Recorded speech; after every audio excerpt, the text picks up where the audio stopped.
This episode of the Party Loaded podcast is proudly sponsored by Audible.com. Check out their awesome catalogue of audiobooks with over 180,000 titles to choose from. And be sure to grab a free audiobook on us and support the show by visiting audibletrial.com/endgame. Let's party.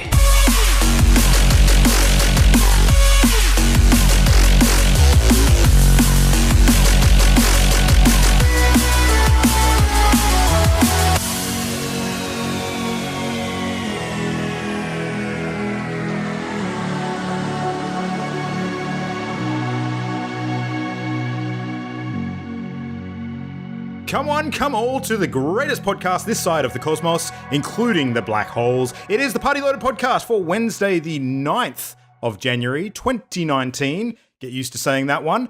This, of course, is your weekly hit of everything great in the world of video games. I am one, but only one of your hosts, Luke Ritalik. Partying up tonight, I am flanked by the sensational duo of Game Dad and CPB. So, Christian, Paulson Brown, Matt. That's me. Diet. What's going on? That's me. How are we? Yes, good. Yeah. Hello. That's it. Well, I mean, I usually spend, 2 minutes introducing a whole group of five of us. So, given there's only three, I thought I'd make it short and snappy tonight. So, yeah, fair point.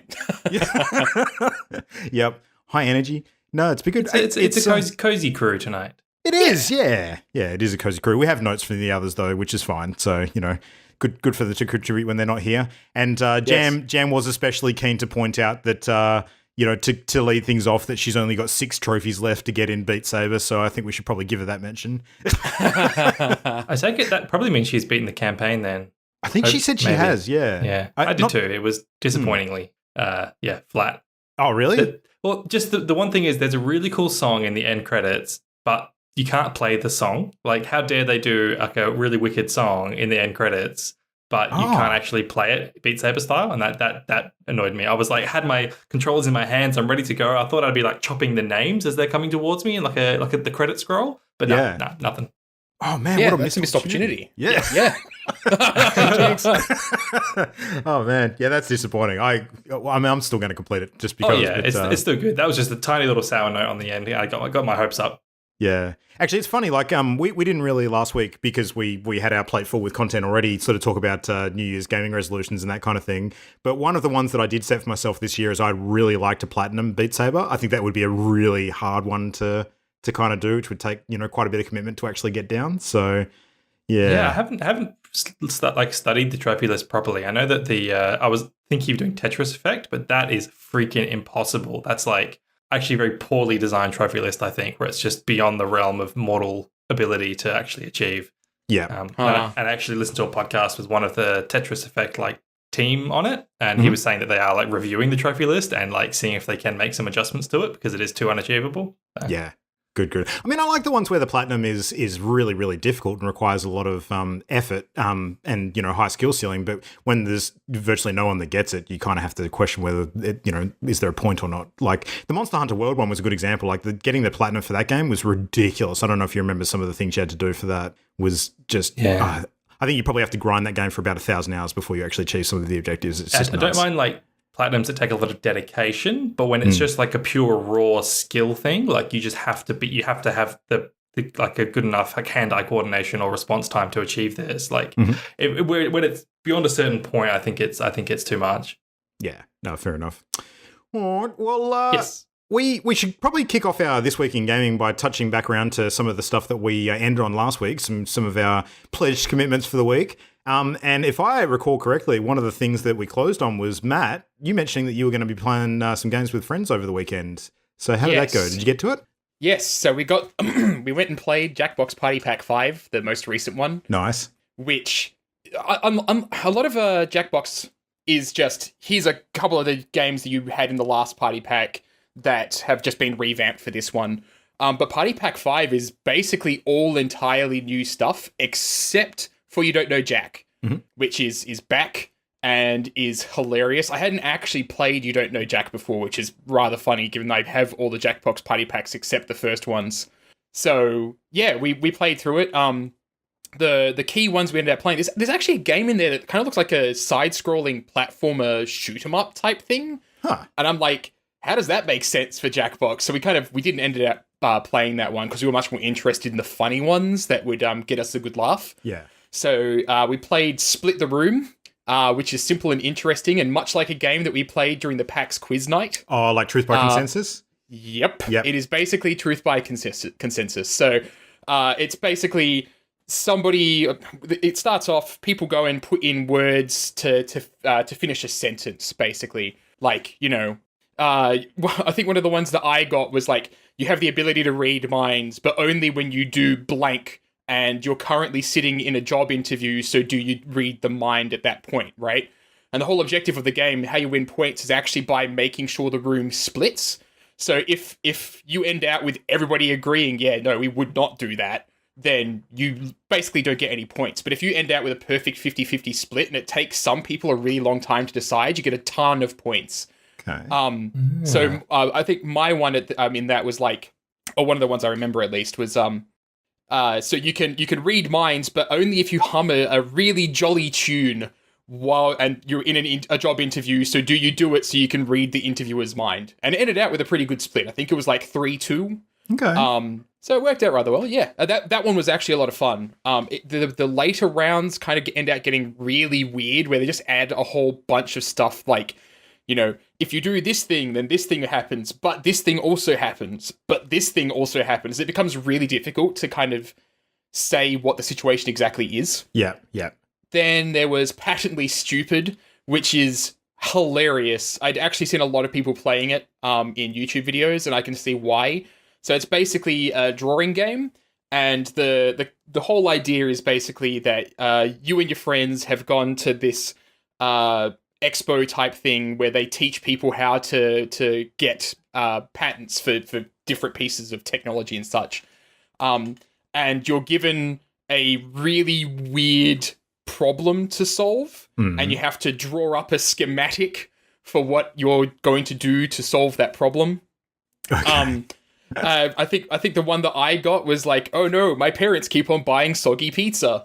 And so it was like, okay, well, how do we solve the soggy pizza problem? And so I had the handheld pizza heater was my solution.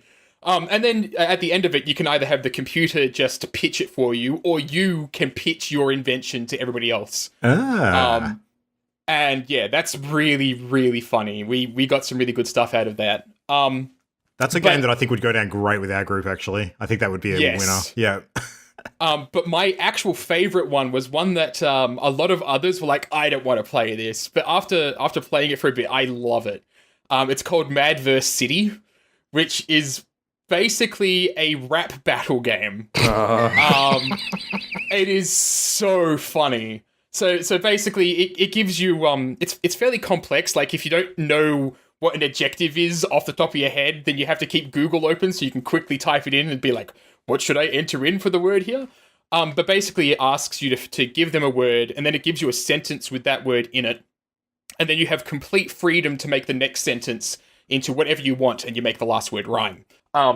You do 2 verses, basically, and you're basically doing a diss at one other player, and the two of you are having a rap battle. And it's really, really funny. That sounds awesome. Some of the rhymes that people were doing were so good. And when people were just like, meh, screw it, it was also really funny. Like, I remember on more than one occasion, somebody was like, they typed in a diss and then just ended it in some random word to make it rhyme. No. So yeah, that one's really, really good. But the other thing I ended up playing last week, because I said that I was going to play it, and if I didn't play it, that somebody could kick me in the ass, so you don't get to kick me in the ass, was I booted up Destiny 2. Ah, well, I'm kind of both saddened and overjoyed by that. Yeah, so my character, when I started off the week, was at 515, I think, light level. And by the time I finished the week, after putting in like 10 or 15 hours, I was at 530. And wow. I've got 100 light levels left to go before I can play with anybody else. So I am not happy. That means that a lot of the new content is effectively gated away from you for quite a while then, isn't it? Yep. I cannot play any of the Black Armory stuff until I actually get high enough light level.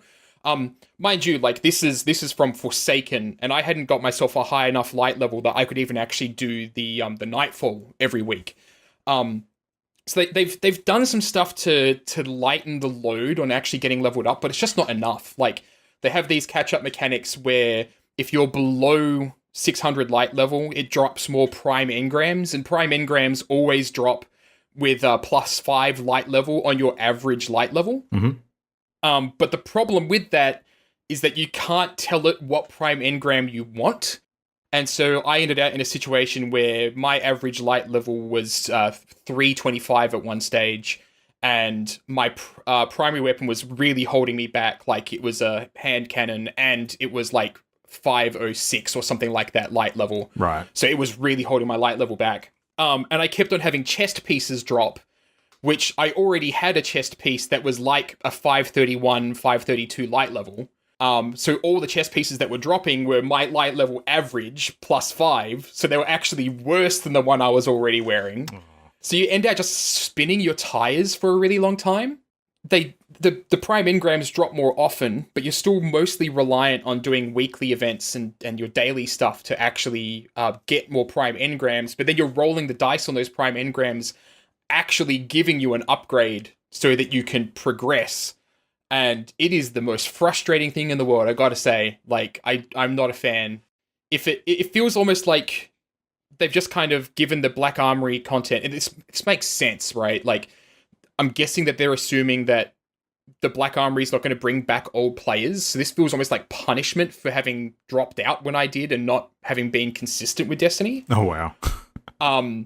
But at the same time, like, if they want to get players back and to keep them on board, then they need to solve this problem, because like, I'm this close just being like, nah, I'm done. I'm not going to play Destiny 2 anymore. I'm just going to wait for Destiny 3 to come out. And that's really sad, because I want to play this content. There's so much cool story stuff in there, but if I put in, basically it's a 1-to-1 ratio right now. For every hour I put into the game, I get 1 light level.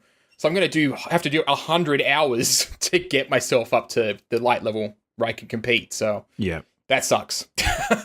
It's a tough balance with a lot of these ongoing games to sort of have that wide range of endgame sort of players that, drop off at different times to, fulfill their needs. And the longer the games go on, the tougher that gets as well. So Yep. Yeah. Interesting. I don't know of a lot of games that have solved that problem particularly well yet. I think maybe Warframe might actually be one of the first, actually, from what I've seen. I'm very curious to hear Adrian's thoughts on that when he's back, because from what I've seen, the endgame content on that seems to be actually reasonably good and well sort of structured. Well, the way Warframe's structured, there is no strictly endgame content. Like, everything is cumulative, so there's no, because the way you level up in Warframe is by max leveling your different pieces of equipment. And so even from the start, even from the very first weapon you've got and the very first frame you've got, that's like achieving the same thing that leveling, the very top Warframe or the most advanced gun contributes the same amount overall to your progression. So it's more like Pokemon, where the objective of Warframe is to level them all, like level every gun, level every frame. Yeah. But there's no top gun, no top frame, no max level that you need to be. So that's one of the things I love about it. It's worth noting with Destiny 2, like, the DLC stuff that's come out after Forsaken is unique compared to how they've done stuff in past. So with Forsaken, when it came out, you had a level cap increase, and your light level and your level are totally separate things. Whereas the DLC they've now released, there is no level increase. It's only light level that has increased. But there's never any content gated behind your actual player level, really, except for really early on in the game. So, just quests. Yeah. Not necessarily, because gear is also gated behind it. So you need to finish Forsaken to be able to equip that higher light level stuff. Yeah. But if you have one character that's already gotten to level 600, you can just go and share all your level 600 weapons with another character that's finished Forsaken, and that will get them a huge boost. Yeah. You'll only be relying on, if it's a different class, you'll be just relying on them finding gear pieces, but it'll already put your average up, potentially up to 550 or something like that. So you'll get to skip past a lot of the issues that I'm currently having. But it does feel kind of like it's an experiment. Like, can they make the system work without doing a light level without doing a normal level boost in addition to the light level boost? And I think that the answer is they need to have normal levels in there. Because, previously with Destiny 1, you could just go and buy the expansion and they would actually give you a free level boost so you could put your new characters into that content. Yeah, similar to what they do with World of Warcraft now.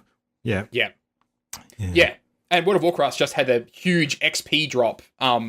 So you don't need to gain nearly as much XP in the game to actually get to level cap now. So it's very strange seeing Destiny do this. Yeah, but the WoW issue is kind of similar in a way. Like a lot of the new raid content that drops for that game is gated behind having like a certain average gear level as well. So basically the same system. Yeah, I get frustrated by it for the same reason. Like I want to go in and run those raids, but I don't want to put sink hundreds and hundreds of hours to be able to do it if that's the only thing I'm sort of striving for. So. Yep. Going to be interesting. I like that Pokemon analogy, though. If more games did it like that, I think that would be cool. For sure. It would absolutely be cool. Yeah. All right. Well, I might jump in and chat about a couple of things I played this week then, because I also, at the close of last episode, mentioned that I was going to jump in and try out some VR stuff. So I did, in fact, dive in and play through the beginning of Resident Evil 7 Biohazard in VR. This is a game that Ollie has long been warning me is going to absolutely make me shit my pants when I do it in VR. I gotta say, they did a pretty good job with this one. It's pretty freaking terrifying. It's awesome. I love it. Yeah, it's real good. Like the one complaint I've got is that as soon as you switch over to VR, you do sort of sacrifice a bit of the crispness of the graphics. Like the visual fidelity is not the same as playing on a nice HD screen. You just can't compare. And Resident Evil 7 is a beautiful game. So, kind of that urban decay beautiful, but different. But yeah, in VR, I think they've done a really, really good job with the movement in that game and the actual environment sort of moving perspective as you kind of look around and move around. And because it's a horror game, of course, it is a perfect freaking fit for VR because it absolutely ramps up the suspense in a way that just really sets you on edge. It's very, very clever the way it does it. So... now, I won't sort of spoil too much about the story, despite the fact that it's, I think we're about 2 years on for this game now, because I don't want to ruin it for anyone that actually jumps in and plays it for the first time. But suffice to say that one of the big sort of hooks in this game is that you kind of, investigating this house that looks like it's got a family in it that have gone a bit nuts and they're, super, I don't know, corrupted or just, mad homicidal people or something like that.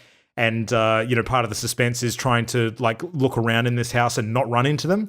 But the first encounter you have with another character is not what I expected. And it had some really, really gruesome body horror elements in it that really sort of surprised me. And you do get involved in a hand-to-hand fight with something extremely fucking dangerous that just, it's quite confronting in a VR environment. It's really... Yeah, I had to take a break immediately after it happened. not because I was scared or anything like that, but just because I was like, okay, I just need to have a rest for a sec because that was full on. So I could talk at length about VR and horror game design because it was something that Stirfire was considering doing for a while. Yeah, was a horror VR game, and just basically the answer is you have to be very gentle, and Resident Evil is not. I will save that discussion for another time. But you have a really duty of care not to kill your players. Yeah, yes. Literally. There's that, and there's also the fact that the magic of VR is being immersed in your world.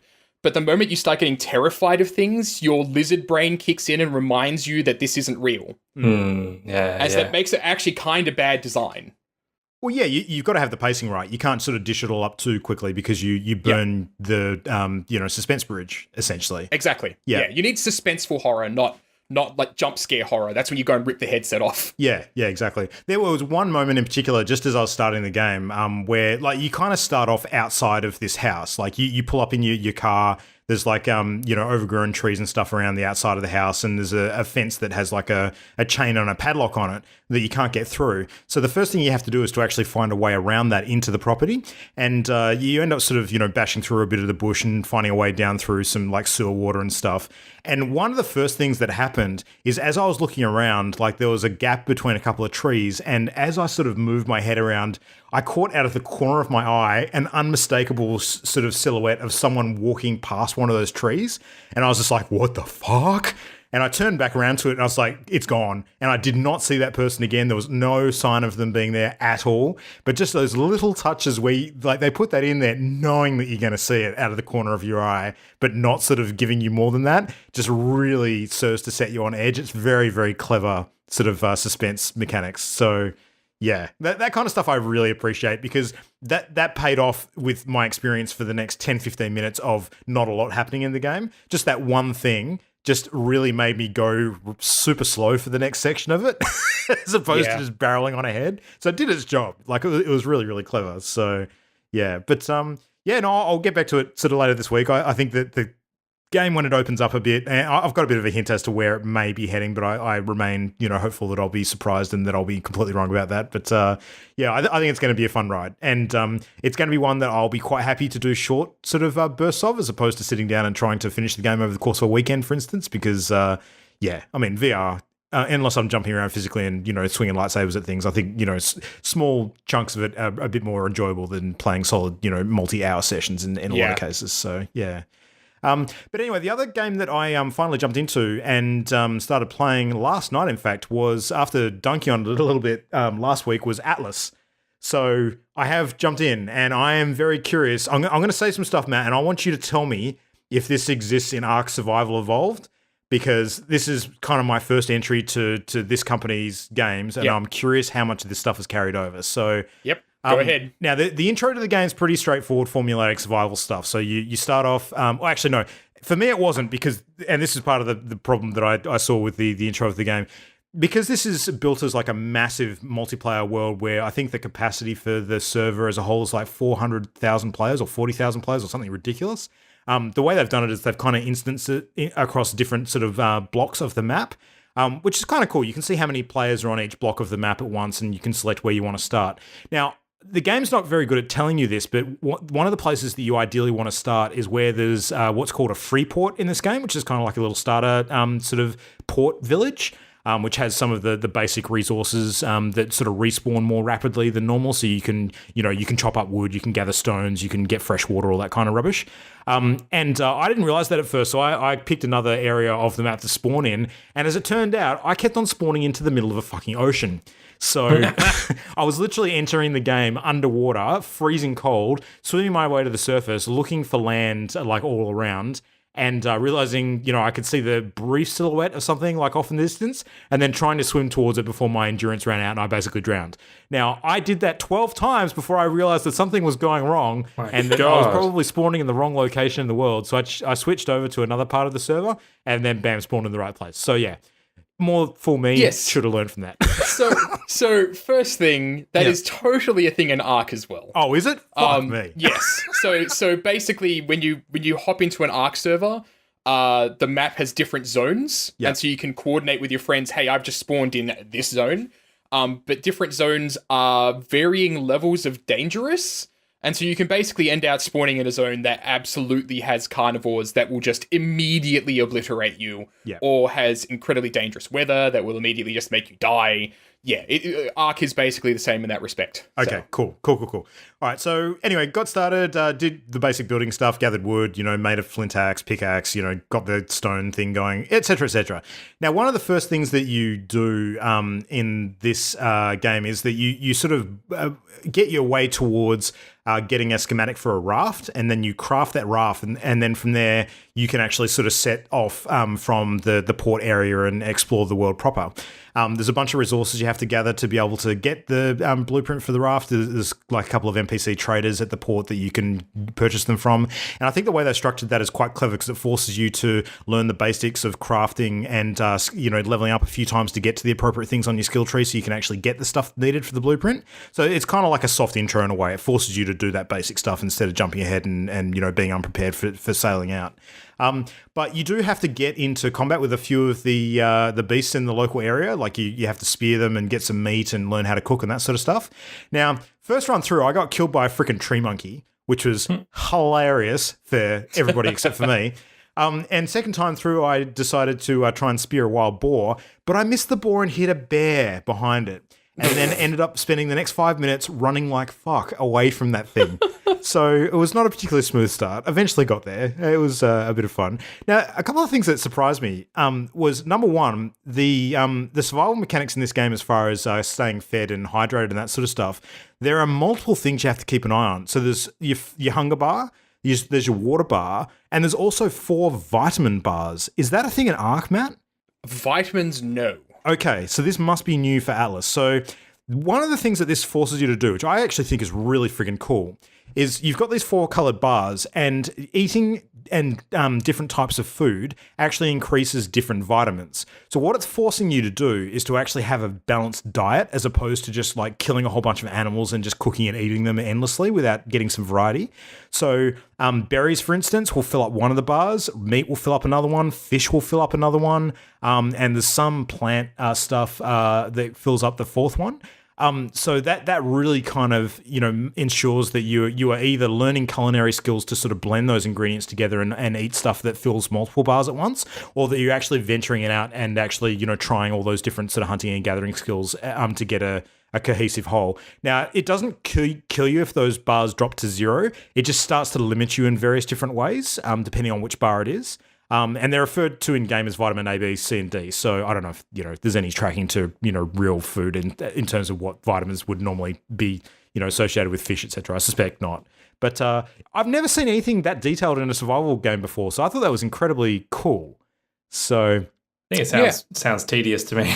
Yeah, look, I think it's tedious in the outset, but I think it'll get a lot easier to manage as we go along. So yeah, having played Ark, honestly, I would be super annoyed given how very little food that berries gave you, and that berries gave you less or more food depending on the map that you were playing on. It was never consistent. That would annoy the hell out of me.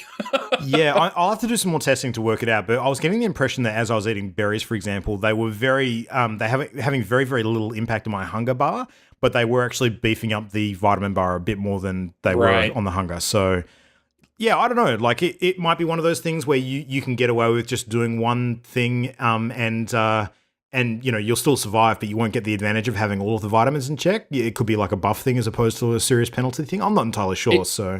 It sounds to me like they're trying to go for something that simulates scurvy, basically. If you've been out on sea for a really long time, you're not going to be able to have fruit because it's probably going to rot fast or something. I know, I'm theorizing. Yeah. That's a neat idea. That makes sense, yeah. I'll wait and see how we're going. But anyway, I won't go into too much more detail. Game's intriguing me. I'm going to play a bit more of it before I make my mind up fully. I did... someone sailed a ship into port just as I was getting ready to log off last night. And I sort of, crept on board while they were all off the ship and found that they'd stashed about 100 gold in one of their containers and forgot to lock it. So I grabbed all of that and logged off. So we'll see what happens when I log on. But yeah, so that's Atlas. So Christian, we know you played a bit of Warframe during the week. Where are you at with that? Is there anything different or new? Still playing Warframe, still loving it. Don't really need to touch on it too much. I might wait till Adrian's back next week and then make a couple of points about the game. But yeah, nothing really to mention for now. Cool. All right. Well, let's dive into some news.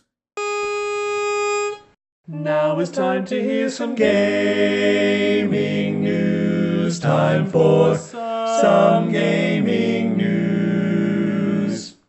All right, so first thing up on the list today, this is a thing that just dropped in the last sort of 48 hours, which is very, very weird.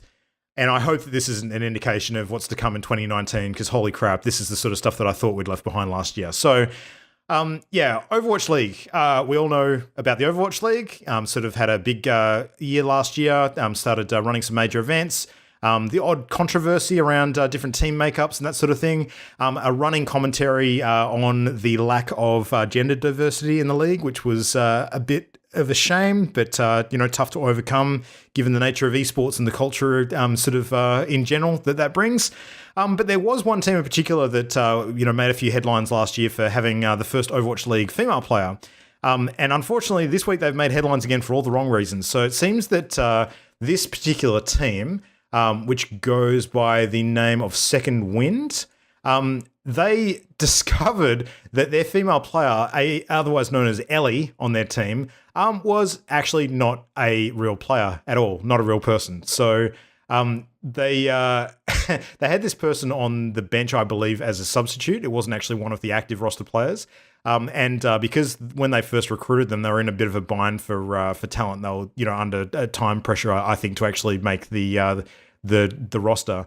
And so they didn't vet this player properly. And as it turns out, it looks like it was a male player operating under a Smurf account name. So So this whole thing was really dumb because when I had read about the news in the middle of the week, it was actually really sad because, this Ellie character had posted up on Twitter basically saying that she was resigning from the team because she'd been harassed off of the team.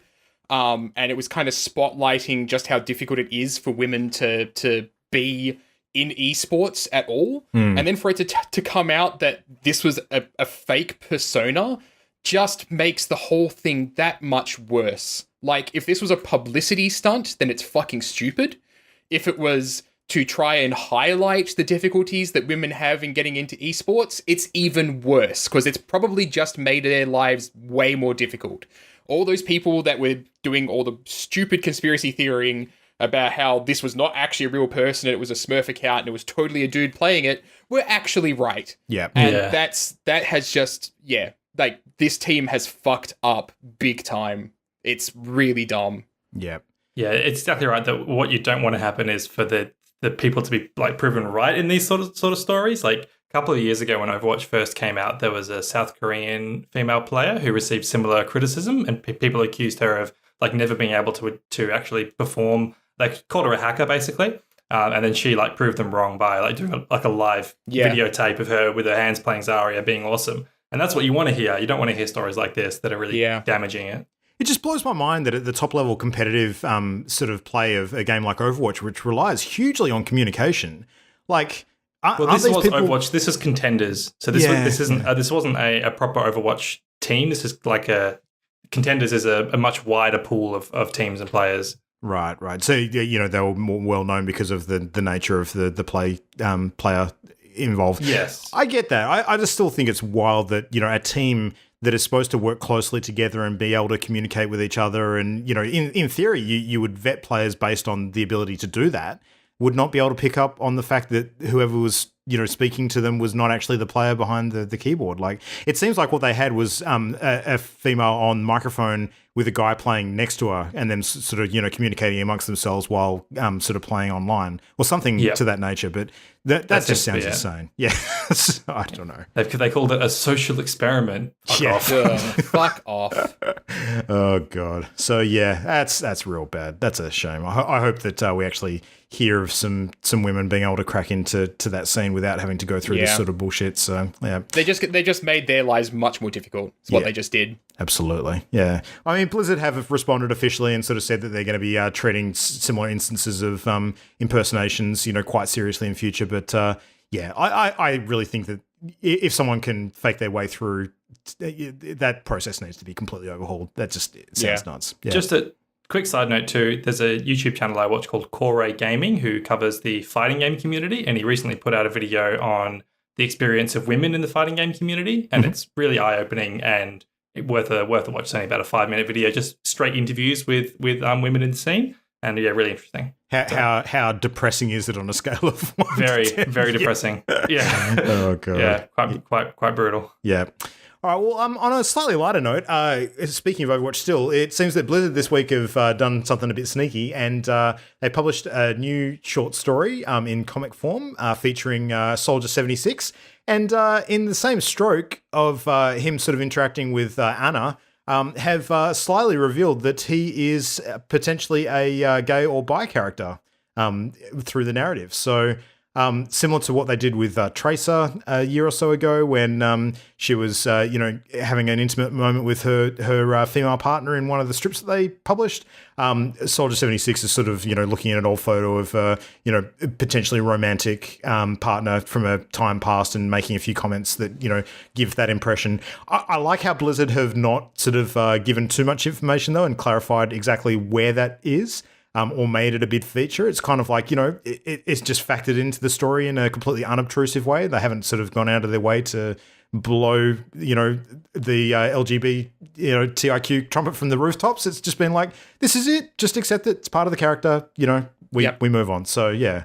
It's interesting seeing like both sides of that argument though, because there's one group of people who are saying that it just seems like tokenism, just like they've just conveniently done this one little comic, but it's not true representation. But then there's other people like you, and I think I agree more with that, Luke, that it can just be a little part of his character. It doesn't need to be like a big deal. Because otherwise, like the assumption should not be that he's straight, right? And it's worth noting that the lead writer of Overwatch did actually confirm that he is gay. He's not bisexual. He's just gay. But yeah, like it's one of those things where this is just an offhanded thing. It's not. It doesn't feel like it's been in your face. Yes, it's not the focus of the comic, right?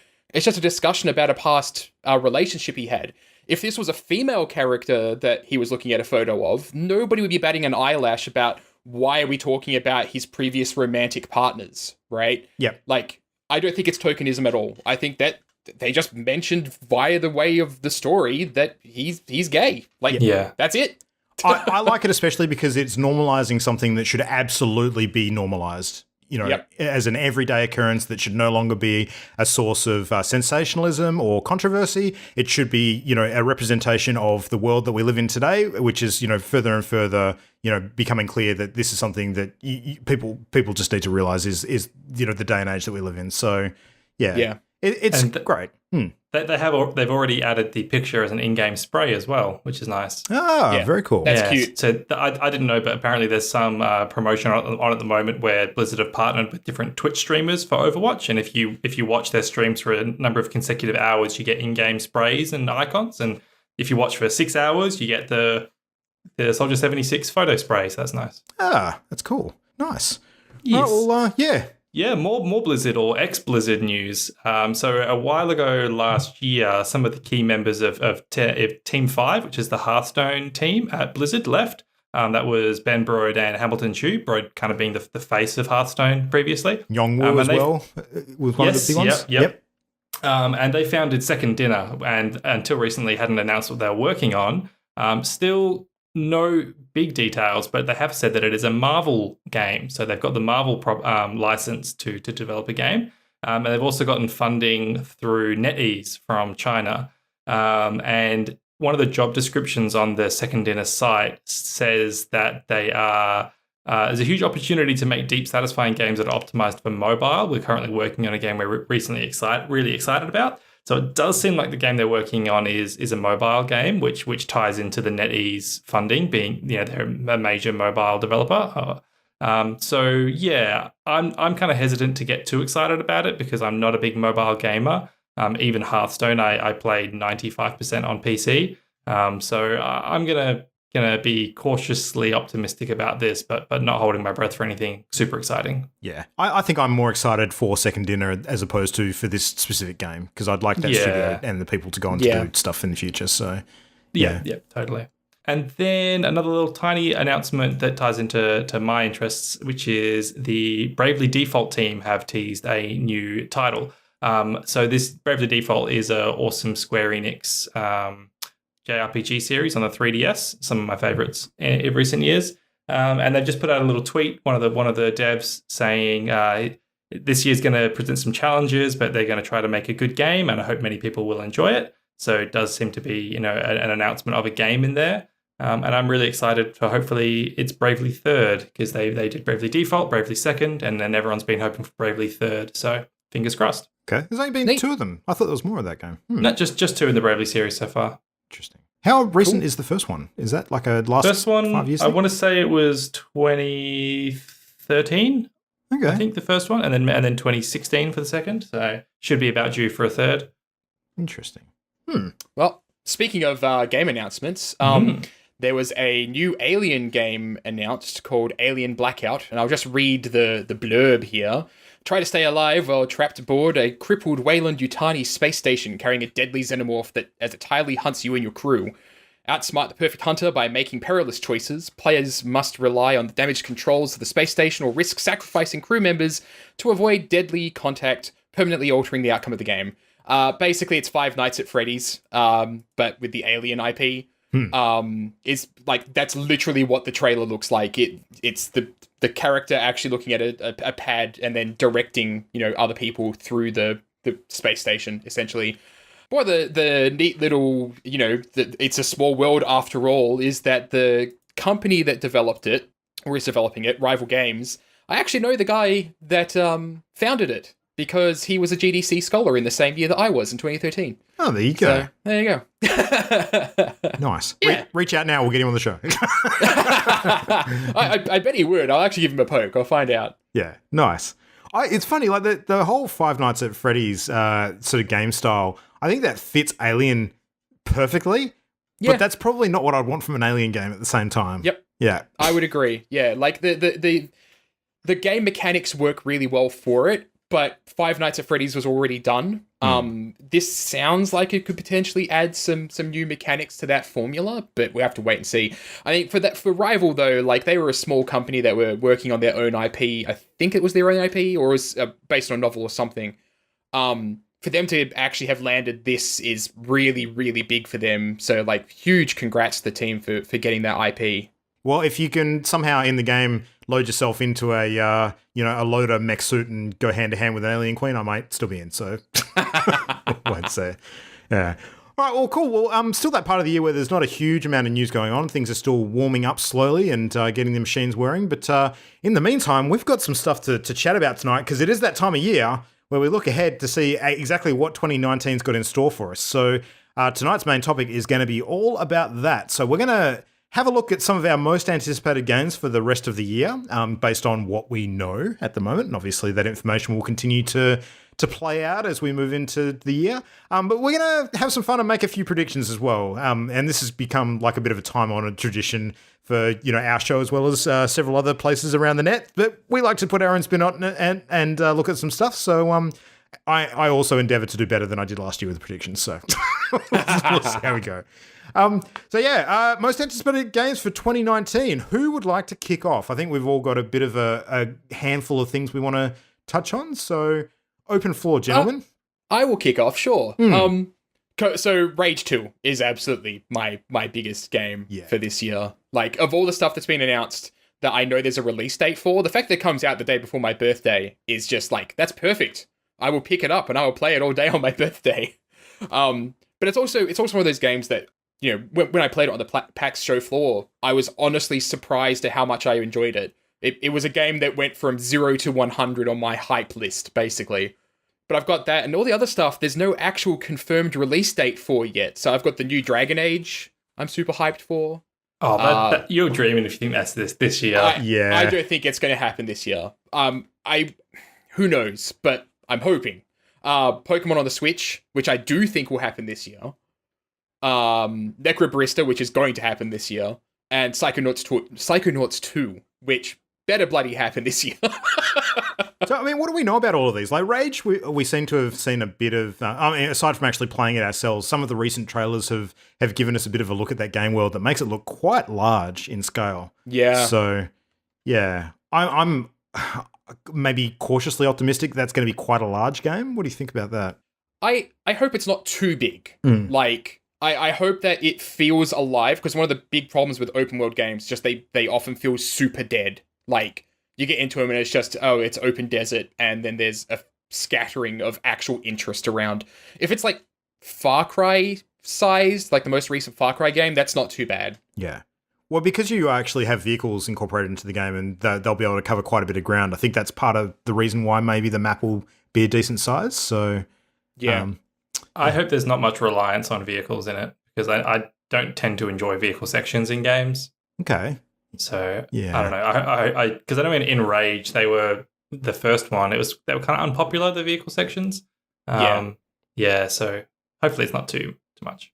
If they can make the cars in Rage 2 as fun as the Warthog to drive, I will drive cars in Rage 2 all day. Yeah. I just want there to be like vehicle building and crafting mechanics. Like, I want to be able to upgrade vehicles and build new bits for them and make them look weird and wacky and have different contraptions and stuff on them and actually design those elements myself. I think that would be super fun. So I don't know if that's that kind of game though. Yeah. Are my expectations on the mark, or am I wildly off base? I have got no idea. So Yeah. I reckon that it'll probably just be fairly random. Like, it will probably end up Far Cry-esque. You know, you just buy a certain type of vehicle. I think there was like snippets in one of the trailers that showed the different variants on a car, but it wasn't really indicated that it was customized. So yeah. Yeah, I always just feel like with these sorts of games, like Borderlands springs to mind, where the shooting is what's fun about the game. Yeah. And every time I'm in a vehicle, I'm like, I'd rather be shooting right now. Like, I'd rather be doing the main thing that's fun about this game. Batman Arkham Knight was the same. Yeah, but Arkham Knight, I think, was probably more so that because the vehicle was almost like a whole other layer of play involving sort of puzzles where you drive around instead of actually do what Batman is designed to do. Whereas vehicles in Rage still seem like they're just platforms for shooting death. So yeah, hopefully. That's why I say Halo. Like, Halo did a really, really good job of merging their vehicles with their combat. Like, you got in a vehicle, you still felt like you were shooting. So Yeah. Exactly. For sure. I don't know. Well, Matt, you also mentioned Pokemon as well. Yes. So I think it's something that all three of us can get behind being a bit excited for. Oh, yeah. Yeah. I have been wanting a Pokemon game on a fully fledged Nintendo console, not a handheld, since I was a kid. So, like, this is a huge thing for me. The only reason I haven't really gotten super involved in Pokemon Let's Go Pikachu and Eevee is because, one, it's Pokemon Go related. I only put in a tiny amount of time with that. And two, it's a Pokemon game I've technically already played. So, but the new Pokemon, like, I'm really excited to see where they take that, because I suspect that it'll be more than just... I hope they do more with it than just making it look like Pokemon Let's Go Eevee and Pikachu and take it in interesting and new directions, because that would be really cool. Yeah, I'm super curious as to which, if any, of the mechanics from the Let's Go games they actually implement for the mainline title. So, I hear that like the free roaming Pokemon is quite popular. Yeah, where you actually see them on the overworld. Well, the big question mark I have with regards to that is, whether there will be any random battles at all in line with that. So, or whether they're all going to be telegraphed ahead of time where you can sort of see stuff as you approach them. I would think that they'd struggle to take random battles out entirely, because that's kind of some of the RNG nature of some of the encounters that you have, and the searchability and of some of the more rare Pokemon would kind of be damaged if they didn't do it that way. But I don't know, it seems to be popular to not have them. What do you think about that?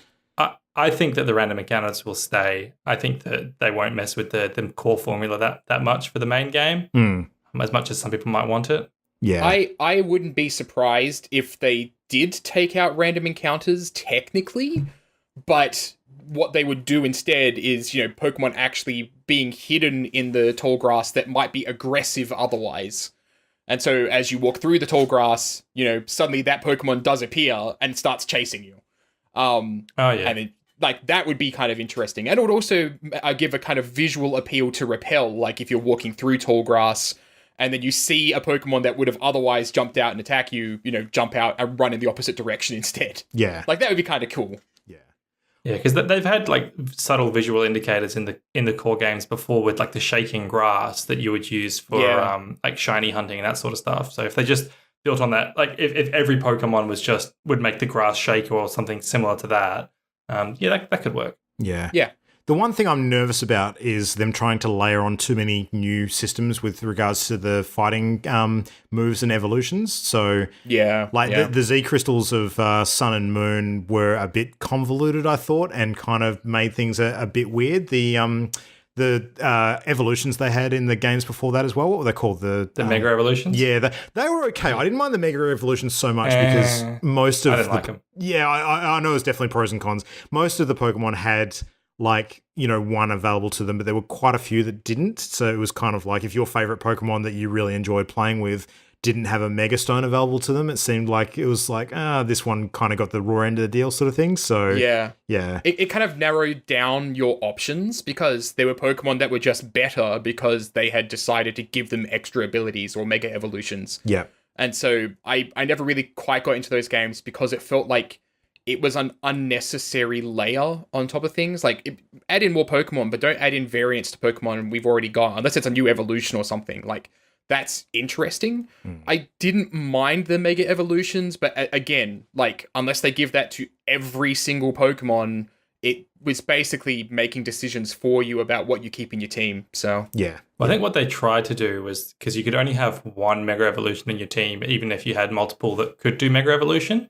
So they tried to make it so, maybe you'll still want basic non-Mega Evolution Pokemon in your team because only one of them can actually do it. But I think that kind of just created a problem where everybody had to have one in their team and kind of felt forced to have one. So Yeah. No. pretty much. Agreed. All right.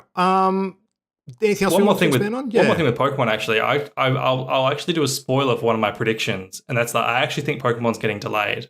Oh, okay. Why? Yeah. I wouldn't be surprised. Why is just it's just a gut feeling, I guess. I just have a feeling. I have a feeling that I'm not going to get my mainline Pokemon game this year as much as I want it. I feel like Nintendo are gonna hold it from me. They're gonna have some reason to have to postpone it. So nothing really to go on there, but a hunch. Interesting. Because I look at what Nintendo's sort of got on the books for the rest of 2019, and with the possibility of the new Animal Crossing game and the mainline Pokemon title and a couple other things that are probably further off, they don't seem to have a whole bunch on the list currently. I mean, some minor stuff like the Yoshi's Crafted World, which now has a release date as of today, I believe. But yeah, their year's not looking densely packed at all. We kind of don't know much about it. They've got a new Fire Emblem game, Luigi's Mansion 3. They've got a few things, but no big killers. Yeah. It's interesting going through the list of games releasing this year and trying to find stuff that I'm super excited for because there's not a lot. And I do put that down to there's a lot of games that haven't been announced yet that are releasing this year. So I think that E3 will be busy. Yeah, I think it's a bit of a combination of things. On one hand, there's a lot of studios that seem to be holding their cards closer to their chest and haven't announced things yet. We've got a pretty good idea of what's coming for January, February, March, and to a certain extent April. But further on than that, there's a lot of gaps. And the end of the year, I just couldn't tell you at the moment. Like this time last year, I think we knew that we're going to be getting some of the big releases like Red Dead and that sort of thing. But this is just a black hole. Into 2019. It's interesting. Weird. Yeah, I think there's a lot of towards the end of the console cycle stuff going on where studios might be looking ahead to the next iteration of the main hardware, but there's got to be some stuff coming. There's that big gap at the end of the year that's been so toughly fought over in recent times. It's going to be a bloodfest at some point. We just got to work out when that's all going to get announced. So. Yeah, super interesting. All right, well, Christian, what have you got on your list? Anything else that stands out that we should delve into a bit more? Well, I had Pokemon Switch, which we've covered. Animal Crossing you mentioned before. That's one of my top three. So I love me some Animal Crossing games. I find them just so charming and relaxing. And I didn't play any of the home console Animal Crossings before, so like the original one and the GameCube one. I've mostly just played the mobile ones, the 3DS ones, sorry. And so Switch presents the opportunity for both to have the home console version and the portable version, which really sounds very nice. Super excited for Animal Crossing. Nice. Yes. You guys have you played Animal Crossing, either of you? Yes. I haven't played it, but I've watched my son play it quite a bit, and I think I probably know heaps about it just through osmosis. So. Yeah. I got my copy of Animal Crossing on the 3DS years ago and played a bunch of it. It's one of those games that I do really enjoy, but it also feels like a time investment, and I don't know. The formula never quite caught me, but I still enjoyed it, I guess is the best way of putting it. I just find them just so no pressure, no obligations, other than Tom Nook shaking his fist at you to pay back your loans. But I don't know. I really enjoy them as relaxed, chill out games. I'm a super big fan of Stardew Valley, so I suspect I'll probably get quite deep into this one. Yeah. So yeah. And then another game on my list, which isn't a chill out game, is Sekiro: Shadows Die Twice. Oh yeah. So this is the new FromSoft game where it's like a Japanese mythology action combat game, and it is coming out in March, so it's actually pretty early in the year. And it's directed by Hidetaka Miyazaki, who is the original director of Demon Souls and Dark Souls 1 and Bloodborne. So all of like the different franchise leads. So I'm really excited to see how this game shapes up. Yeah. The stuff that we saw at E3 last year looked pretty freaking promising, for sure. Yep. They've taken out a lot, like some of the stuff that they've had in every other entry in the Souls game. So there's no like character stats or leveling in this game. They used to always have like some basic RPG mechanics where you had your strength and endurance and that sort of stuff. And they've ripped that all out. So everything's based on your equipment, which is, I've heard some people wringing their hands about because they do enjoy that kind of deeper RPG stuff. But as long as the actual gameplay makes up for it, then I don't mind that. Yeah, no, that's fair enough. All right, well, I have one game that is an outside chance for seeing the light this year. I really don't think it will, but if it does, I'll take back everything that I'm about to say around my other sort of most anticipated games. And that, of course, is if we do see an announcement for a release date for Metroid Prime 4 this year, all bets are off. That is like number one on my next 5 years list. So, yeah. I've got just a couple of other like non-confirmed for this year games that I'm excited about, and that's Ghosts of Tsushima, the Sucker Punch game, and Bayonetta 3. So if those two come out this year, they'd be on my list, but they're not confirmed yet, so I didn't include them. I wonder about Bayonetta, actually. It seems likely we could see that this year later, maybe. Yeah. To be fair, if I only include the stuff that's confirmed for this year on my list, I'd only have Rage 2. Yeah. I mean, there's stuff like Cyberpunk 2077 as well. Which, that game, I want that this year. It seems like a lot. That's pretty far along in development, but it just, I don't know. There's a big question mark because of how closely they're guarding that information. So, that could end up being like the sleeper end of the year hit if they've been keeping that on the down low, or it could be a 2020 game. I've got no idea. You can add that to my list if it actually is this year, but I don't think it is. Yeah, dare to hope. Yeah, and there's one more big game I had on my confirmed list too, but I was going to leave you to talk about that one, Luke, which is Doom Eternal. Fuck yes. So that's pretty much like, aside from the possibility of any Metroid stuff happening this year, Doom Eternal is my number one with a bullet. A blood-soaked demon ichor-drenched bullet. So, yeah, given my love for Doom 2016 and the stuff that was shown that I spoke about at length during the our party favorites discussions last year about how excited I was for the reveal of this. Doom Eternal just looks like it's making all the right moves in terms of the game design and how they've evolved the Doomiverse and the Doomslayer as a character. So the prospect of the Hell on Earth content and building that into the story stuff. I actually care about the story side of the Doom game now, which is something I never thought I would ever say. But they've succeeded in making it like a character that you actually care about in terms of what they're going to be, dealing with next. So, that's hugely exciting.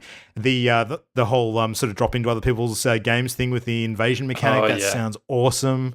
Yeah, I don't know. There's one tiny reference that I'll be very disappointed if they don't include, because it is like a Hell on Earth similar to Doom 2. If there's no little reference to bunnies on spikes, which was at the end credits of Doom 2, I'll be very disappointed. So I want to see some bunnies on spikes. Nice. As evil as that sounds. Yeah. That totally makes sense. Yeah.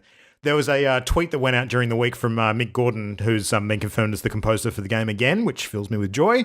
And he is currently seeking interest and holding auditions for people to form a heavy metal choir. So this is heavy metal screamers, like basically doing some sort of choir style recording, which he hasn't confirmed it's for the Doom Eternal soundtrack. But why the fuck would it be for anything else? Seriously. Yeah. So, yeah. And that sounds really cool. Like, it sounds like he's trying to push the boundaries again with some different style sort of tracks for the game and make it not just a carbon copy of the first game over again, which, I wouldn't have expected he'd do that anyway, because if there's anything he's proven through the course of the last few years is that he's hugely experimental with his styles. So, I'm just imagining Halo's chanting monks, but a fucking metal choir screaming. How good is it going to be?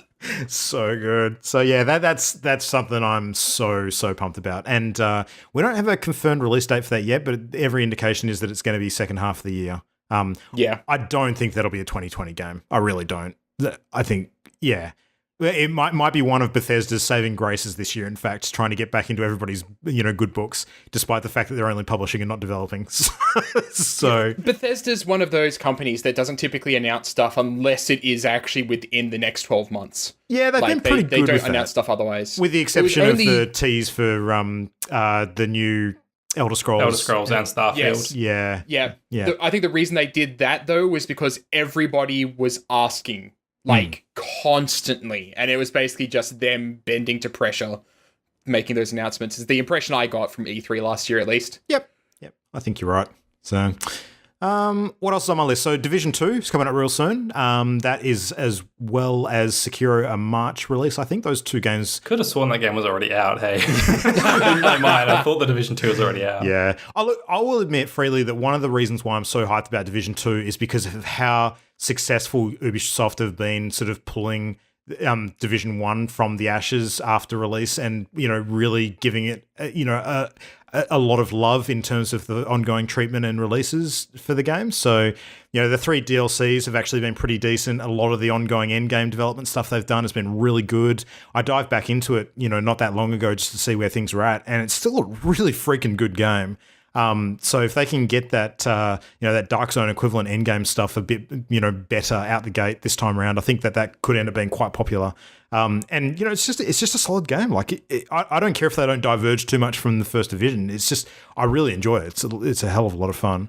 And I think the setting of Washington will work quite well for the game, not sort of being a claustrophobic sort of urban shooter. Having some more of those wide open areas where there's a bit more nature sort of taking over and breaking up the visuals a bit, I think will be quite good. So we'll see how that plays out. Are either you sort of interested in Division at all? Is that something that might pique your interest if it ends up being a very well reviewed game, or just not interested? Not this guy. No.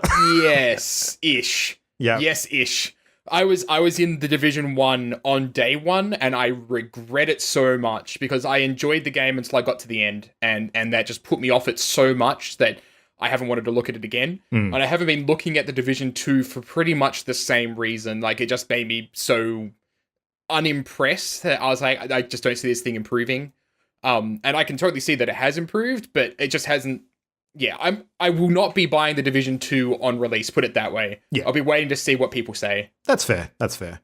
So, one game I will be buying on release, though, based off the brief play that I had at PAX last year, is Devil May Cry 5. I have not played any of the other Devil May Cry series games, but this one, instantly, I was able to tell within the first sort of 5 minutes of playing, this is going to be exactly my kind of game. So I think it's really interesting and cool that you're interested in this game, Luke. Yeah. I don't know. It doesn't strike me as a Luke game, but I love that. Well, I mean, the kind of it's almost like a run and gun hack and slash game with a supernatural element to it, and that I mean, on paper, that sounds like it's entirely my kind of game. Really, there's just probably not enough examples of similar games that I've sort of played and enjoyed in the past to kind of draw that line between. So.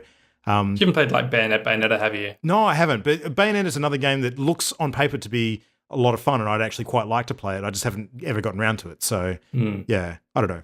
But we'll wait and see. I'm hoping I can jump in and not sort of be ruined in terms of the narrative experience by not knowing anything about the characters or the previous games. So I think it's the sort of game you're going to have to watch like a YouTube video on that sums up the story from the last 4 games. Right, okay. Because it is quite complex and involves people going to hell and coming back and losing their arms and getting possessed and all that sort of shit. Right. How many of them are available on current gen PlayStation? Do you know? Is that... I don't know off the top of my head, but I know that apparently Devil May Cry 2 is absolutely hated by the community. So I hear everyone saying you can basically skip Devil May Cry 2. But the DMC collection that they put out was really badly ported as well. So it's been a bit of a rocky road for Devil May Cry, unfortunately. But they put out Devil May Cry 4 Special Edition, and that was really good. So I know at least Devil May Cry 4 you can get on the current consoles, and it's a very very good game. So yeah, I don't know, it's a bit messy. I might dive into that if I have time, but I mean that's coming out real soon, so maybe I won't. Just don't play DMC Devil May Cry, which was the reboot by the Western dev where they made Dante like an emo boy with dark hair, and they did like a Western developed Devil May Cry reboot that was an absolute joke. So don't play that one. Right. I'm getting images of Spider-Man 3 Tobey Maguire fringe. Yes. Stairs. Yeah. Yeah. Okay. And it had like cringy moments where he made fun of the old Dante character in the game. Like there's one moment where like a mop falls on his head and it has like the white strands going down his head. And then he looks in a mirror and he's like, nah, and like takes it off because it looks like the old Dante and it's just absolute cringe. Oh, that's pretty on the nose. Okay. Yeah. Fair enough. All right, well, one final game that I don't think will be on the nose, and if this is more of the same with a few extra bits of coolness, I'll be super happy, is the new Ori. So Ori and the Will of the Wisps. So one of my favourite Metroidvania games ever, the original Ori and the Blind Forest, and played a little bit of this at PAX again, and, was looking pretty promising. In terms of Ori's sort of skill tree and different abilities and moves and things, it looks like they've added quite a bit. So, yeah. What are you guys thinking about Ori? Is that something you're keen on? I've always wanted to play Ori, but never have. Oh, really? Yeah. No, I never played it. Wow. I actually own the original Ori, but it's one of those games that I can enjoy watching, but have a really hard time enjoying playing. Okay. Like, it's a gorgeous game, and I can love it for what it is, but I just can't enjoy it playing it myself, I guess. Okay. Christian, as a Hollow Knight fan, I think you would love the shit out of it. I really do. I think it might actually be in my Steam library already. I just haven't got around to playing it. I might have picked it up on a sale once. So interesting. I do want to. But before Will of the Wisps comes out, I will commit myself to playing the first one. Yeah, you probably finish it in a weekend with a bit of effort. It's not. I mean, it's nowhere near the size of Hollow Knight in terms of like playing 50 plus hours or anything like that. Yeah. So yeah, it's a pretty tricky game, but it's just absolutely gorgeous. Like it's got some really nice sort of touching silent story moments as well. The way that they sort of build the narrative is very environmental and kind of emotive in the way that it does it. So yeah, I like it a lot. It's a great game. But that's some big sort of most anticipated ones from each of us. Is there anything major that we feel we've missed that could be on the cards for this year? Should we go over some of Jam's picks that she gave us? Yeah, Jam's a strange one. I know she's looking forward to Trials Rising, so that crazy bike stunt game, which is totally not my thing. But there's a bunch of YouTubers. Well, I say a bunch of YouTubers. There's a YouTube channel that has some YouTubers on it that I watch, and they play Trials, and it is the most amusing thing in the world to watch them play. So I'm looking forward to them doing more content when Trials Rising comes out for sure. But I'm not really sure I'll play it myself. Yeah. Now, another one on Jam's list, I'm actually curious to hear what both of you think about as well. Where are we all sitting on Anthem at the moment? That's what I was going to mention for the big one that we've all omitted. Yeah. I'm completely lukewarm or worse on Anthem. I'm struggling to maintain any sort of interest personally. Yeah, I'm pretty much the same. Like everything about it is like, hey, we made Destiny 2. It's a third-person Destiny 2, basically, is what it kind of looks like. With jetpacks. I mean, like, I love mechs and robots, so like I would totally play it just for that. But I need to see more gameplay before I go making any sort of decisions, because nothing about the gameplay I've seen thus far has actually made me go, I want to play that. Like it looks like World of Warcraft, but better designed combat, basically, and that's not great.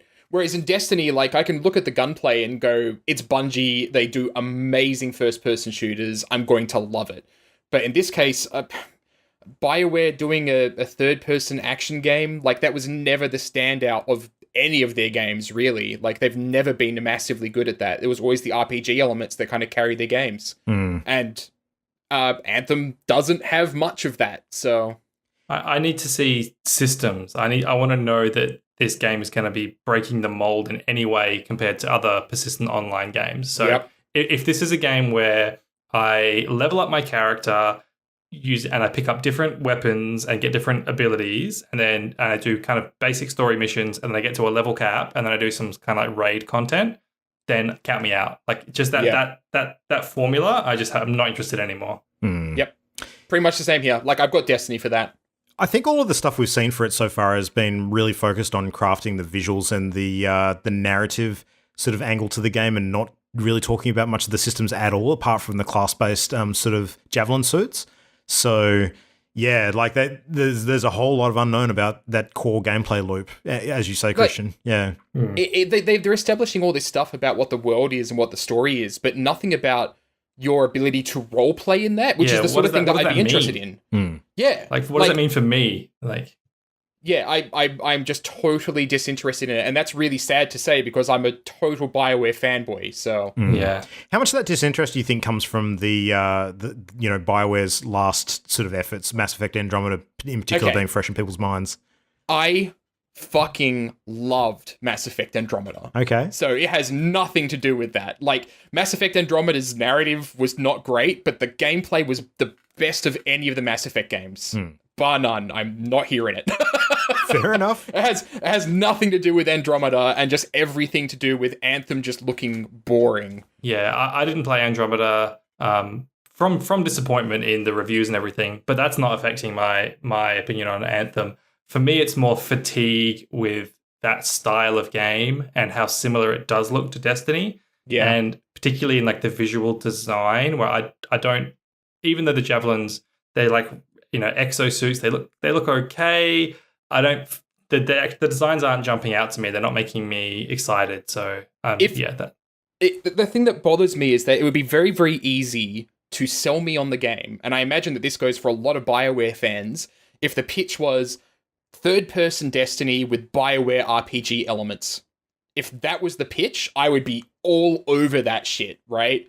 Because that's one of the things that Destiny lacks, is that you're just this character that has things happen to them versus a BioWare game where you're a character that makes things happen, right? And so the fact that they haven't made that pitch, and it just seems like, look at our really pretty world with this interesting story idea that's been done a million times before in every other sci-fi, just really worries me. The thing that would get me in straight away would be if instead of exosuits, it was mechs. Yes. So if this was Titanfall Destiny, then I'd be so down for that. Yeah, that's fair. Something a bit different, where the customization comes from being inside the suit as a different sort of entity. Yeah. I will add, like, this is related, but I only just recently, as of today, found out that MechWarrior 5 is a thing that's getting made, and it looks fucking incredible. It almost made my list of games I'm super excited for. Like, genuinely, I'm more excited for MechWarrior 5 than I am for Anthem, so... Yep. I'm more excited for Daemon X Machina than I am for Anthem, if anybody remembers that game from a Nintendo Direct. It's like it's by the Armored Core designers. Is that the redo from... No, it's a new IP. It's just like Japanese mecha. Oh, that's right. That was the very first clip they showed during that presentation, wasn't it? Very first. Yeah, so that nearly made my list actually. But yeah, so I'm more excited for that than Anthem. Yeah, that's fair. I think I echo everything you guys have said about Anthem, but I at the same time also know myself full well, and I will buy the damn thing. So of course, you're a hype man, Luke. Exactly. Well, I'm not hyped about it, but I'll still buy it because I'm an addict. Yeah. So yeah. I mean, what else? Metro Exodus is looking pretty cool. I'm very interested to step into that and sort of play out the whole post-apocalyptic Russian sort of setting, and that looks gorgeous and some interesting story stuff. So yeah, Ollie speaks very highly of the Metro series, and I trust his judgment when it comes to those sorts of games generally, because I tend to have similar tastes. So that could be a good one. I played the first one. It was okay, but it didn't grab me enough to play the second one. Yeah, that's exactly where I sat with it too, Christian. I played the first one, I enjoyed it, but it wasn't memorable, so I never played any other since. Yeah, that's fair. What about some Dreams, Matt? What do we think about that one being soon? Okay. I already develop games for a living. I don't need Dreams. So you're more keen on it being a thing and admiring it from afar as opposed to having to engage? I am keen on seeing what other people that aren't game developers make with Dreams. Like, that's their audience. Like, there will be game developers that are freaking insane and will do their day job and then go home and make amazing stuff in Dreams, but that's not me. No, that's entirely fair. Dreams will be a critical darling and a commercial disaster, I predict. I would agree with that. Yeah. No, I think you're probably right. So yeah, just trying to, off the top of my head, see if there's anything else of interest that I've missed. Wolfenstein Youngblood, that standalone sort of half sequel to Wolfenstein, the new Colossus, could be interesting. Haven't heard anything more on that since it was announced by Bethesda. I think it was last E3. So last E3, maybe even the one before. It's been a while since we heard anything about that. I think it was last E3, I think. Anyway, what about Resident Evil 2, Christian? You going to go back and play that in the new specky format? Yes, absolutely. Definitely getting RE2 remake. Yeah. For sure. That looks amazing. So that's coming up. It didn't real make my list, but I'm going to pick it up. Yeah. No, fair enough. Gears 5 apparently coming this year as well. So, yeah, I need to go back and finish Gears of War 4. I haven't even started Gears of War 4, but I would like to play it. Yeah. I do actually enjoy the Gears series. They're fun games. I quite enjoy them. So I blitzed through the first 3 in like 2 weeks because an ex-girlfriend of mine wanted me to play them because they're like her favorite games. And I wasn't too impressed with them, so I'd never picked up 4. Yeah, that's fair. I wouldn't have picked it as your cup of tea necessarily anyway, Christian. No. They've also not aged particularly well. Yeah. At the time, the third-person shooter gunplay mechanics were actually really revolutionary in a way, but they have not aged well. Yeah, that's fair. Hey, actually, one last thing just to sort of wrap things off, because Christian, I can't remember if you actually played this or not, because I think you might have backed it. Did you ever get into Bloodstained, Ritual of the Night? I didn't back it. Wait, did I back it? Yes, I did actually, because that's how I got Curse of the Moon for free. Ah, that's right. Yeah. So I'm keen for that. Bloodstained Ritual of the Night. That's like the Castlevania from Igarashi, the original creator. Yeah. So I actually thought you were going to mention a different game, which I backed, which is also coming out this year. Ooh, what's that? But it's a little more under the radar. It's Indivisible. Have either of you heard of Indivisible? I've heard it mentioned a number of times recently, actually, so I'm curious to learn more. It's by Lab Zero Games. They did Skullgirls before, which is a fighting game. Oh, yep. But it's got the same art style, but it's a Metroidvania turn-based battler hybrid. So it's set in like a Southeast Asian mythology, which is like a kind of unexplored territory for games. It looks kind of interesting. And then the combat is, well, like you jump around and platform like a Metroidvania, but when you get into a fight, it's like a party-based, turn-based game. So it looks really cool. Interesting. Yes. Cool. All right, well, are we ready to move into some quick rounds of predictions then? Some turbo predictions? Yes. Yeah. Let's do it. For sure. All right, so Christian, you've already mentioned one of yours in the form Yeah, but of... I've got 2 more, so I'm going to cheat. All right, go. Jump in. You want me to go? Yeah. All right. I think that the next-gen consoles will not be announced this year. Oh. I don't think either from Microsoft or Sony, I don't think either of them are going to announce this year. Okay. That's a fairly big call. And this other prediction is kind of vague, but I think at least one, I'm going to say at least 2 major persistent online games will be disasters. And the developers will need to apologize and lay out roadmaps for how they're going to improve the game in the future, because that happens to... Yes. I'm sick of that happening, and I know it's going to continue. I think that far too many like publishers get away with like pushing out these always online, like open world games, and I think that they're going to continue to fall on their feet. It's going to be Anthem or it's going to be the Division 2. Flip a coin. It'll be one or the other. Skull and Bones, I think, as well, the Ubisoft pirate one. Oh, yeah. No, that's a... Yeah. So, Christian, if there's one thing I love about you, it's how you're always willing to be the first to grab the low-hanging fruit. It's great. Yeah, it's just a bugbear of mine. Yeah, no, it's fair. I think, it'll be a fairly similar year to 2018 in terms of that. I think we'll have some pretty high-profile bombs that'll get talked about quite a bit and lament the state of ongoing games in the industry. I think it's I just realized I want all 3 of my predictions to be wrong. I want Pokemon to come out. I want the next-gen consoles to be announced. And I want like online games to be good. So I don't know why I'm doing that to myself. Yeah, fair enough. All right, Matt, you or me next. What do you think? Okay, so I'm going to disagree kinda with Christian, but I think that Microsoft isn't going to announce their new console, but they're going to tease their new console. Okay, how are you defining that? So remember when they were back announcing the Xbox One, and they were was it the Xbox One or was it the Xbox One Elite thing that they did?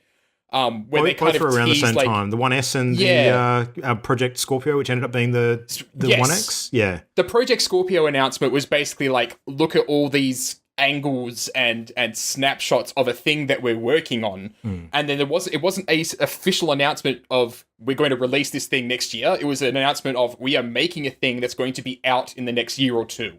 Okay, I don't think we're disagreeing there, because that doesn't fall into my definition of announcement. Yeah. So when I'm thinking of an announcement, I'm thinking of those press conferences they had where they actually unveiled the console and had like a reel of games. That's an announcement for me. So I'm willing to accept a tease. Yeah, so I don't see them making an announcement in that respect. So yes, we agree. But I do totally see them teasing something. Like Microsoft next year at E3 would be insane if they weren't putting forward all of their cards while they have the stage to themselves. Because they don't have to share it with Sony, they don't have to share it with Nintendo. Like, those guys have their own things they're going on with.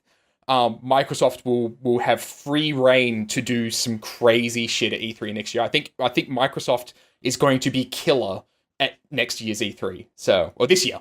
Yeah. Not next year. It's 2019 now. Get in the habit of saying that. Yeah. Interesting. Yeah, so that's one. I kind of had some other E3 predictions in there tied up with that, but I'm going to just skip over those because they're kind of throw them all in, mate. We don't need to necessarily Okay. put a cap on the number of predictions. If you've got some minor ones, just throw them in. This is all fun to talk about. All right. So I reckon that Nintendo isn't going to announce their new Switch version this year because I think it's too soon. Mm-hmm. And I think that Sony will go and tease their new console, but it won't be at E3. It'll be late in the year. Mm-hmm. Yeah. Oh, and I think this is one of the last E3s we're going to see in this sort of format. I think that this is basically one of E3's last years before it just becomes an entirely online thing, basically. Okay. Interesting. As for my other thing, so if we're just going to tie that all up as my E3 prediction, I reckon that we're going to see a teaser for Destiny 3 next year.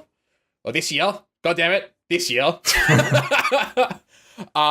And I reckon that Blizzard's going to tease their next WoW expansion and Diablo 3 at BlizzCon.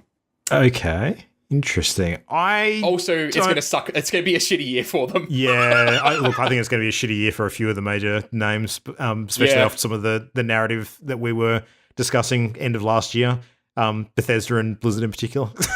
Yeah. So, all right. Well, here are my big predictions for 2019. So I'll start with the two largish ones.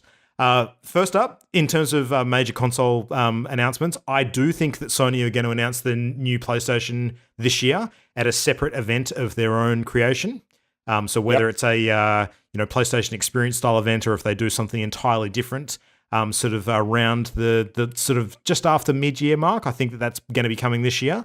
However, I do think that they are also at the same time going to announce the next iteration of PSVR. And furthermore, I'm going to double down on this and say that they're going to actually offer one of the new ways of picking up that console as a pack-in with that VR system. So, that makes total sense. Yeah, not in the same way that Microsoft did with the big kerfuffle around the compulsory pack-in Connect with the Xbox One launch. It'll be something that I think Sony have learnt from that, and they'll give a couple of alternatives. But I think like a bundle. Yeah, I think so. Like, I think that'll be one of the major SKUs they'll push in terms of the new PlayStation sort of cycle. It will be a VR version of that package. So, yeah. And hopefully we'll see some new Move controllers with that at the same time. But I think that the time is ripe for them to sort of, press the advantage when it comes to their VR catalog. It depends on how far ahead they've been planning that, and because this last year sort of just gone has seen a bit more success in that regard. But I still think there's been enough of a take-up of that for them to realise that it's something worth continuing to support, unlike, the Vita, rest in peace. So, yeah, that's my prediction. I don't think that we're going to go another year without Sony announcing their new console. Whether it comes out this year or not is a whole other thing. I don't think it will, but I also don't think they'll leave too long between the announcement and the release. So I'm predicting a 2019 announcement and an early 2020 launch of that hardware package. So that's my first one. Any thoughts on that? I don't think that they're going to do a big push for VR alongside the announcement of PlayStation 5 or whatever it's called, because I think that while PSVR has been seeing some success, it's still not like gangbusters sales, and I think that it isn't indicative of a lot of games in development still. I think that we're kind of seeing a trickle of great games, but not like a torrent. And I think that it would need more to support being pushed up front so much. And I also think that it would send a confusing message about what the PlayStation 5 is, and it might risk there being some confusion like the Wii U, where people will think, is this just a VR box or is this the next PlayStation? And there could be some confusion there. So that's why I think it's not going to happen. And one more thing, I think that historically, consoles have usually been announced in the same year they come out because they don't want to damage their end of year holiday sales by people foregoing the current console waiting for the next one. So that's true. Yeah, that's a fair point. It could be interesting. Which is why I can see Microsoft teasing but not putting a solid release date. And also, I reckon that any sort of console will be holiday 2020. It won't be early year or mid-year. It'll basically be holidays 2020. Well, perhaps one of the big differences in this case could be some backwards compatibility announced as part of the console cycle. So Microsoft will be all over that, but Sony, as of PlayStation 4, have not really been backwards compatible. So it'd be interesting to see if they change their tune on that. Yeah. It'd be a hell of a twist, though, given that the last time they were backwards compatible was PlayStation 3, and they were pushing it harder than Microsoft were. So, and that was only the original PlayStation 3s as well. Yeah. They had their PS2 hardware in them. But I think that one of the reasons that PlayStation 4 wasn't backwards compatible is because the PlayStation 3 cell architecture was so difficult and sort of unique to develop on, and it was difficult just to port them forward. So maybe 4 to 5, it'll be a lot easier. So if it's only backwards compatible 4, that makes sense. The final part of that prediction, and this is all part of the same thing as well, because it's all related to the announcement of new console cycle launch. I also think that Sony are going to announce the new iteration of the PlayStation sort of back-end platform. So like a PSN. Yeah, exactly. It'll be the next iteration of PSN, which will port over a large chunk of the existing PSN content, but maybe not all of it, because I think they've finally realized that they need to sort of, basically hit the reset button again to a certain extent and improve their architecture moving forward. And they're going to have to cut the cord at some point and look ahead, because God knows everything going on with PSN in recent history has been a trash fire for them in terms of the past that they're shackled to still. So, yeah. That is interesting. On the VR side, though, and in your prediction about the VR stuff, I don't think that Sony's going to do much more. They will show VR stuff, and they will basically say that we are still dedicated to this, but they don't need to do anything more to corner the market because they already have. Yeah, I see it more as a declaration of intent as opposed to like a massive gangbuster catalog that they're going to immediately start broadcasting.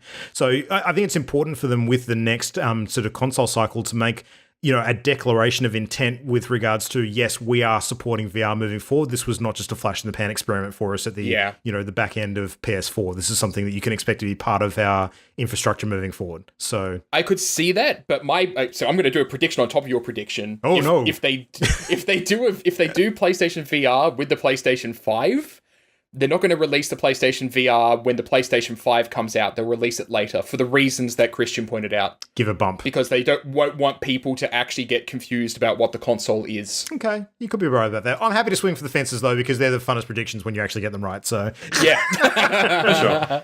Now, the second one, this is a slightly simpler one, and still swinging for the fences. I think that this year we're going to have the announcement of a new Zelda game. So really, I do, and the reason why is because I think it will be built off the Breath of the Wild architecture, similar to Majora's Mask being built off. We were discussing this, weren't we? Yeah. You and I. The more I've been thinking about it, the more I reckon it's likely, because there's no way in hell they're not going to press their advantage with the success of Breath of the Wild in recent times. So.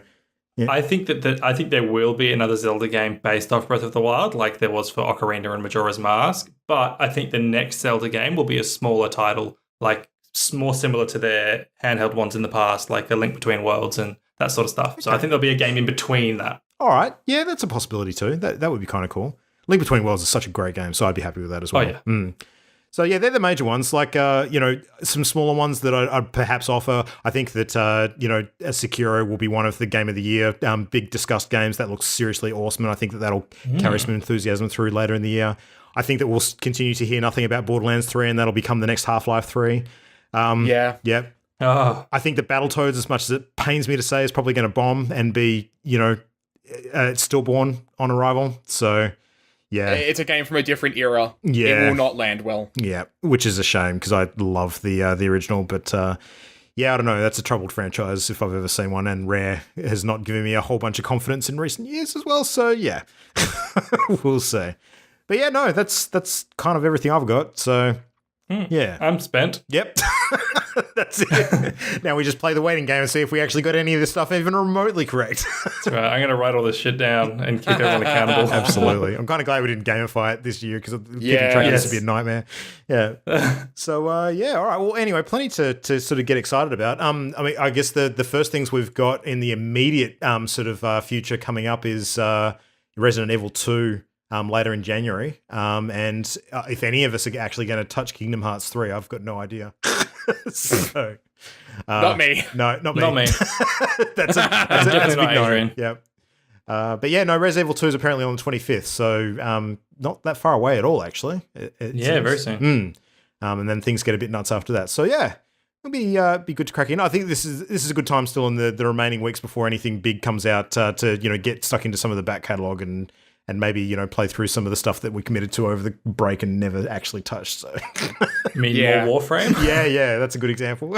Grinding in Destiny. Yeah, that's fair. Well, Matt, are you PCing that or are you PS4ing that at the moment? PS4. You are PS4ing. I was going to say because otherwise I'd jump in with you, but I'm not jumping back to my PS4 Destiny account. That's just a fool's errand at this point. So yeah. I'm really, really hopeful that now Sony is opening up the platform a bit, that maybe Bungie will be able to do something cross-platform, but I don't think that'll happen until Destiny 3. So yeah, no, fair enough. Cool. All right. Well, otherwise, I think that is a show. Thank you, gentlemen, for your prognostication brains. That's yeah. That's a big word. Yeah. I don't know. Navel gazing? How do we want to? No, it's probably one of the same. No idea. But it's hopefully in some ways it's vastly different to last year. In other ways, I'm happy for it to continue, following along at the same clip of decent games the whole way through. So I would much prefer to be a good spread between the quality as opposed to just a glut at one end of the year or the other. You do love a good spread, Luke. I do love a good spread.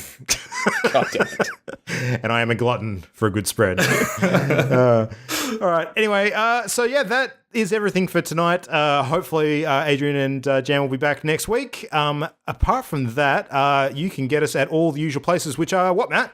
If you go to channelendgame.com, you can find all of our details there. But otherwise, if you want to contact us by email, it's mail@partyloaded.com. You can find us on Facebook as Party Loaded. Twitter is @PartyLoadedShow. And we have a YouTube and Twitch as well, which you can find the links for those and everything else.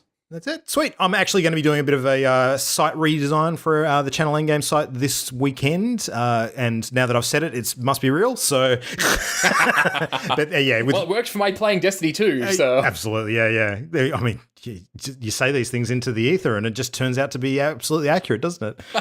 Yeah. But the intent is to have a lot more content going up on the site soon. So more articles, more videos, more podcasts, obviously, because we continue to do this every week. And bit more stuff to look forward to. But otherwise, any other big notable plans this week? More Warframe, Christian, I'm sure.